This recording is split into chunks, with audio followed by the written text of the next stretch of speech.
CPM കേന്ദ്ര committee അംഗം EP ജയരാജന്റെ ആത്മകഥാ വിവാദത്തിൽ പോലീസ് അന്വേഷണം പൂർത്തിയാക്കി. അന്വേഷണ സംഘം ഉടൻ കോടതിയിൽ കുറ്റപത്രം സമർപ്പിക്കും.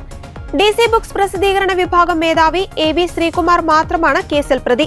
കൂടുതൽ പേരെ പ്രതി ചേർക്കേണ്ടതില്ലെന്ന് അന്വേഷണ സംഘം വ്യക്തമാക്കി.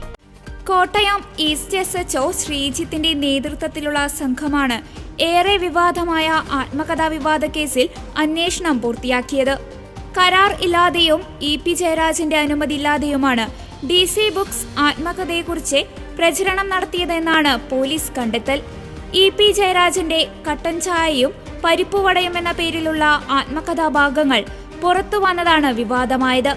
പാലക്കാട് ചേലക്കര ഉപതെരഞ്ഞെടുപ്പ് നടക്കുന്ന വേളയിലാണ് ആത്മകഥാഭാഗങ്ങൾ പുറത്തുവരുന്നത്.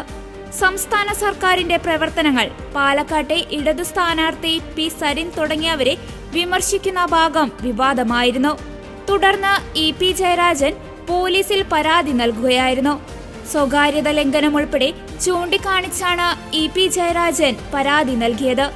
ഇത് തന്റെ ആത്മകഥയല്ലെന്ന് EP ജയരാജൻ പരസ്യ നിലപാടെടുത്തതോടെയാണ് വിവാദം മുറുകിയത്. EP-യുടെ പരാതിയിൽ കോട്ടയം SP നടത്തിയ അന്വേഷണത്തിലാണ് ആത്മകഥാഭാഗം ചോർന്നത് DC ബുക്സിൽ നിന്നാണെന്ന് കണ്ടെത്തിയത്. DC ബുക്സിന്റെ പ്രസിദ്ധീകരണ വിഭാഗം മേധാവിയായിരുന്ന AV ശ്രീകുമാർ ആത്മകഥാഭാഗങ്ങൾ ചോർത്തിയെന്നാണ് DGPക്ക് നൽകിയ പോലീസ് റിപ്പോർട്ട്. EP ജയരാജനും DC ബുക്സും തമ്മിൽ ആത്മകഥ പ്രസിദ്ധീകരിക്കുന്നതിൽ രേഖാമൂലമുള്ള കരാർ കണ്ടെത്താനായില്ലെന്നും പോലീസ് പറയുന്നു.